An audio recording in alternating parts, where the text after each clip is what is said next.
Welcome today to the orientation. We're going to be talking about widgets today, and our host is Joanne Brooks, who is a seasoned thought leader with over 2 decades of entrepreneurial experience. Now, Joanne has owned and managed 16 companies in over 10 diverse industries, one of which she built to $30 million turnover in just 2 years. She's specializes, I'm having fun with words today. She specializes in business education for female leaders. She's reached over 10,000 business owners through over 1,000 webinars and podcasts that she runs. Joanne is a published co-author of How to Be a 6-Star Business and was awarded the Women's Network Australia Award, the Women's Impact Award for 2023. And so I'm really pleased today to introduce you all to Joanne. Over to you, Joanne. Why, thank you. Thank you very much, Alan. So good to have you here today. Yes, we're talking all about widgets, but I want to just quickly cover the other ones that we've done so far, or I've done so far. So it's about perfecting your profile, sorting out your Be Virtual room, how to do a live, all those sort of things. Looking at the 3 virtual backgrounds that you can have on BEEKonnected. So what am I going to be talking about today? I'm talking about the fun stuff, which is widgets. Widgets are all the fun things, and what I know to be one of the areas of BEEKonnected that have people going, wow, this is a really neat way to build engagement in our meetings and in my webinars. And I can tell you it's going to improve even further very soon. So let's have a look at what we're covering today. As you know, these tutorials go for about 30 minutes. So I'm on the clock already. So we're talking about widget mastery, amplifying your engagement. So let's quickly check in again, like I do every time. You're in the right place if you're a user and don't know what a widget is. Sick of webinars and events that don't convert. You don't know how to stand out in the BEEKonnected community. You're a free account, not sure what a subscription will do.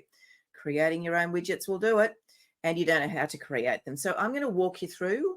I'm going to show you how to create some of them live by sharing my screen. And I'm going to show you some examples of all the different ones that you can pull together. Pretty neat. So let's dive into this. So expectations, you're going to learn about widgets, setting them up, learn some of the secrets, grab some tools, and then question time. So let's have a look at, we're just going to move on from that one because that's not as relevant anymore. So there's a few steps you need to think about. As with anything that you set up in any virtual room, you need to think about, well, what type of widget would I like? What call to action or URL are you going to send people to? Then you need to create the imagery and decide colors.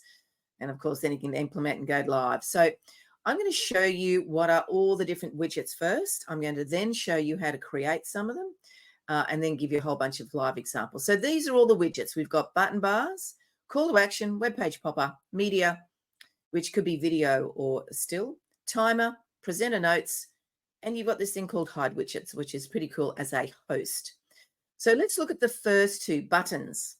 You can have up to 5, and they can be the top of the page or the bottom of your page. And these buttons you craft to say what you want them to say, simple call to action, and they'll have a URL connected to them. So these, bear in mind, any of these widgets can have a URL that's live. And so URLs can be anything, right? It can be a document, a media, a video, a web page, anything that has a URL associated with it. So really the world is your oyster on that one. So let's go back to that slide. Then you've got the call to actions. So they're just more visually appealing than the button, does the same sort of thing. And they can be left-hand side, right-hand side, and middle of the page, depending on what you want to do, how you want to say it, all those sort of things, what image you want, what call to action you want. So there's an example of 2 of the first 2 widgets. The next ones are a web page popper. So these are live for the audience to click into, and the host does not complete for the audience to see. Let me explain that a little bit. The web page popper pulls up a website for you in the screen, in the body of the screen. So let me go grab one. I'll just pop that here. This is a live one. So yep, I've made it so that it's taken up half my face. But the intent of this for the live participant, not in a recording, for the live participant, yeah, I can scroll away, and I am, and you can't tell that I am necessarily as a guest, but so can you. So what popped up the other day, I was in a meeting with a person who uses this, and she put her webpage popper up, and she started scrolling through the webpage popper, and I had to say, hang on a minute. What you see as a scroll is not what your audience is seeing. The purpose of this, for example, is you could have a web, for example, I could put this one up, which is a landing page of mine, which is an application page to join and sign up for a master's degree. If I scroll, you can't tell that I'm scrolling. But what is very neat is, as a tool, you can put up this form and say, everybody who's on this call, independently of their own screens, they could then fill in that form whilst you're talking to them.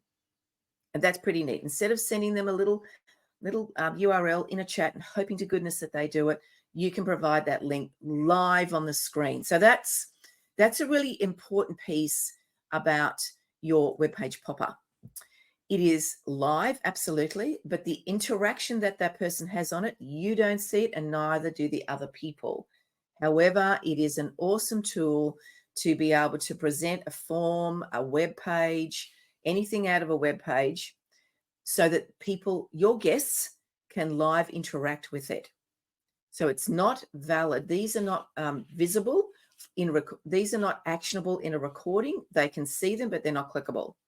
So that's going to change soon.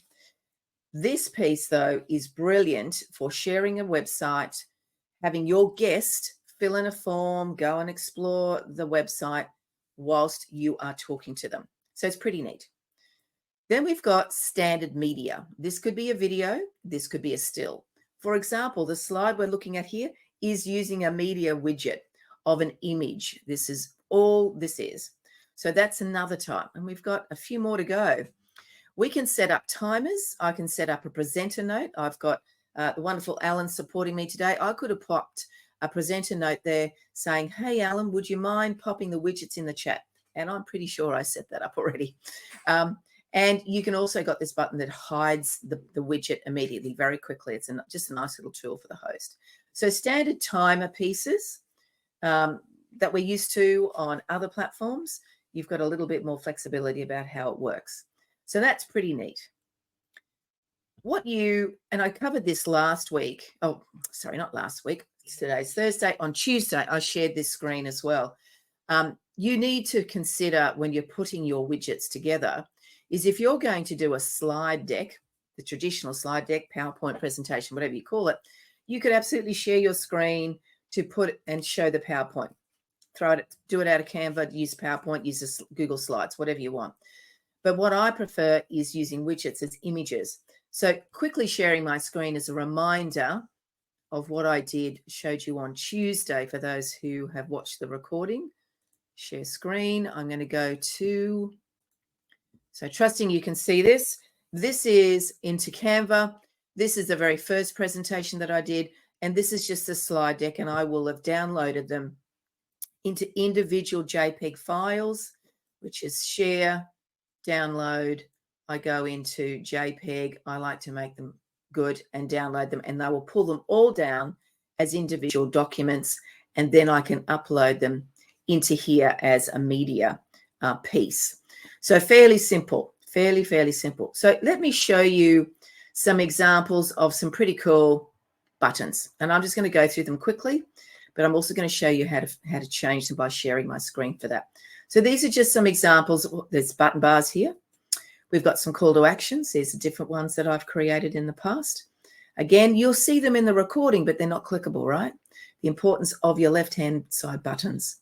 You make those what you need them to be, as I covered in a previous tutorial, so that they're clickable for the recordings. But these are just great examples of different call to actions. Here's some different web page poppers, which you've seen this one before. You've seen this one before, which is the Dessert. This is a cool one. This is a video, and you can actually play it. Video conferencing software. You don't need to listen to my voice, but you can embed a video in here. Then we've got the timer, top left-hand corner there. There's the co-host Notes, please paste the widget links into the chat. And then you've got this hide pop-ups. Let's go and have a look at, still sharing my screen. I'm going to show you how to quickly, super quickly, change these. So I've got one in here. I'm going to go to settings and I'm going to go, I want it down the bottom. Save. Boom. Like that, right? Super quickly. What if I wanted to change them? What if I wanted to change the color?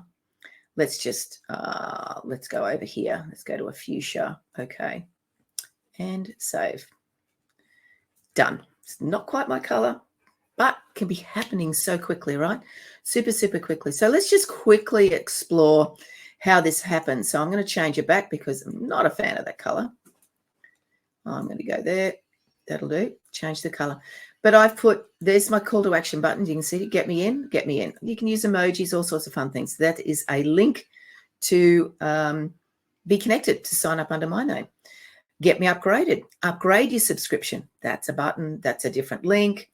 And look, I've got 5. So I haven't turned these others on. I'm going to hit save. That will change that immediately back to the color that I like. Really simple to change it out. I can either close it like this, or I could have just hit, just going to go to one of these call to actions. I've also got the hide button here, or the hide button there, or I can close it there. So lots of ways to control these buttons. I can, and I've done this a few times, if I've got a number of presentations and I go, I'd really like that widget, I'm going to copy it to a different folder. I've got that capability. So that's pretty cool. Settings, I'm going to change it to there. I might want to change my image, be seen, be heard, be connected. I'm going to change the spelling of that so that it's on point with be connected. And I'm going to hit save. And then I'm going to go back to that. Which one was I doing? Oh, that one. And it's changed. So you can see now the spelling's changed and it's all good. So these are super simple to adjust, to change, to play with. Let's have a look at the timer. Let's go into settings. Oh, I've got to turn it off. So that's the one thing we can't do is change a timer whilst you're in the timer. So let's just go to edit, to settings, and you can see time is running out. So we all know why we would use timers if we've got something, breakout room, or if you've got a special, go for the next 10 minutes, sign up on this button and get this discount, get this offer, get this ebook, get this whatever, and you can put a timer on it. So you put, how long do you want the timer to run for? 5 minutes. And at 4 minutes point, it's going to be green. At 2 minutes point, it's going to be yellow. At 0 minutes, it's red. This means time's running out. It's a bit like your traffic light. Pretty neat. You can see, show who's going to see it. So it's very simple. Count down or count up. You know, in 5 seconds time, this deal is going to be available. That link's going to be live. You can do it the other way around, right? So it's all super, super simple. And they're all accessed by simply clicking on widgets. And you can see I've got a bucket load. You can have as many as you like, as many as you like. And you can see this is, let me show you how I set up. These are all the slides. You can see these are all the slides you've already just seen. So you can see me clicking through them. It's as simple as that. These are all the slides you just saw, and I'm just clicking next, next, next. Pretty seamless, hey? So this is a really quick tutorial. I don't need to go into Canva again. So always the action points are lock away your 30 minutes, grab the links. Like the link is here to grab your templates for all the other things that I've shared before. I haven't taken them away. Think about your widgets and think about what you might want to put in there. Upload it, share and show. So essentially, here's the buttons. If you were live, you could have grabbed the replay here. But what I am going to do, I'm going to go grab it. I'm going to go stick it in. You can see all that's my YouTube channel. You can see all the replays sitting in there. Or you can grab your Canva link. And I'm going to go grab that for you. You can see exactly how we operate this because I'm sharing my screen. That's done. Thank you, Alan. That's awesome. So that's pretty much me. Like, widgets are a really neat feature. They're very cool. There's some innovation coming shortly. Fundamentally, they're going to be the same. I'm going to stop sharing. No, I have stopped sharing. That's cool. Alan, have you got anything to comment on this? It's a short, sharp, snappy one today. Well, I was going to ask you, and that does everybody have access to the widgets? No, actually, you make a super, super good point. So the people who have access to widgets are those people who choose to subscribe into BEEKonnected. So another very compelling reason, and such a good point, I might need to add that to this slide deck. You get access to it once you are in the position to pay for your BEEKonnected platform. But I'd like to think this is the 5th or 6th tutorial I've done that I've built sufficient interest for people to understand the value of paying for BEEKonnected. Because what I've mentioned this before, for me, this is a aggregation of our virtual room competitors, Zoom, Teams, Google Meet, etc., etc. It brings in, you no longer need StreamYard or what's the other one? Starts with R, lost it. But your streaming software, you no longer need that. You probably don't need to pay for ads. This brings together everything. And the fact that you can have buttons that people can click on, I believe that your return on investment just through more improved sales presentations is going to wipe out any cost you've got. And then when you get to the $50 a month US, you have the opportunity for affiliate income, which will absolutely, just by you using it and sharing it, will wipe out any cost to zero. In fact, you'll probably earn money out of this platform, not be paying money for it. And that's one of the things I really love about it is that once I'd introduced a number of people to it and they all saw the benefit of going to a paid version, the platform is paying me. So I've got all of these access to all of this stuff and it costs me nothing, but I also have money put into my account, my bank account every month from other people who have signed up on it. But one of the things you mentioned, I just wanted to throw in and mention about presentations and sharing screens. We can do the presentations without needing to go to the shared screen mode. You've gone to the shared screen today to show people how you set it up. Yes.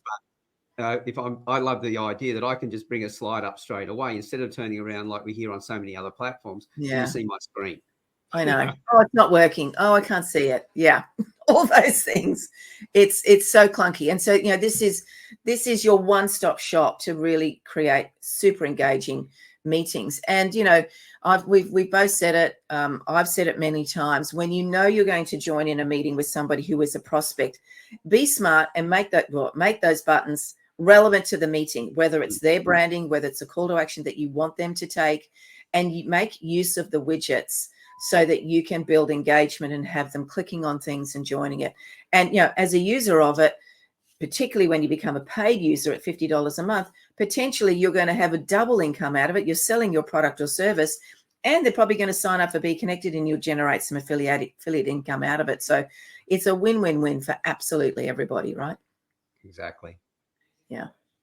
Well, I feel that we've covered that well and truly. And so I'm going to stop the recording. Thank you, Alan. Always great to have you. My pleasure.